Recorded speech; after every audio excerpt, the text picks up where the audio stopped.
अस्सलाम वालेकुम। कैसे हैं नाजरीन? उम्मीद करता हूँ आप सब खैरियत से होंगे। नाजरीन, ये जो वज़ाइफ आपको बताए जाते हैं फी सबीलिल्लाह बताए जाते हैं। नाजरीन, आप इन पर खुद भी अमल किया करें और दूसरों के साथ भी शेयर किया करें।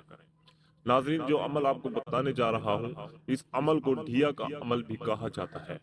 यानी कि 2.5 मिनट, 2.5 घंटे या फिर 2.5 दिन काम करने वाला वजीफा अगर हमारा यकीन कामिल हुआ तो 2.5 मिनट के अंदर अंदर अल्लाह तबारक व तआला के फजलो करम से रिस्क की तमाम बंदिशें जड़ से खत्म हो जाएंगी। अमल की तरतीब तवज्जो से सुनते हैं। जो अहबाब चंद मिनटों के अंदर रिस्क की बंदिश का खात्मा हो जाए तो उनको चाहिए इस अमल को करने से पहले कुछ ना कुछ सदका करें। सदका करने के बाद फिर आपने इस अमल को करना है। अव्वल व आखिर 3-3 मरतबा दुरूद इब्राहिमी पढ़ना है, जो हम नमाज में पढ़ते हैं।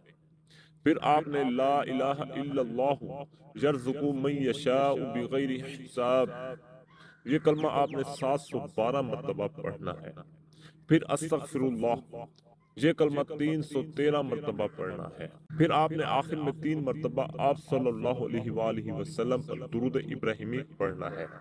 चंद घंटों में ही हमारा काम बन जाएगा। इस अमल को 21 दिन तक लाजमी लाजमी और लाजमी करना है। कोई उम्मीद है कि हमारा काम 72 घंटे में ही हो जाएगा। अगर हमारा काम चंद घंटों में हो जाता है तो फिर भी आपने 21 दिन तक लाजमी कर लेना है, ताकि हर तरह की बंदिश लाजमी खत्म हो जाए। अल्लाह पाक से ये दुआ करनी है कि जितने भी लोग दूसरों से हसद करके जादू टोने करवाते हैं, अल्लाह ताला इनको हिदायत अता फरमाए। अल्लाह तबारक व तआला से दुआ है कि अल्लाह पाक आपको और मुझे दीन को समझने और उस पर अमल करने की तौफीक अता फरमाए।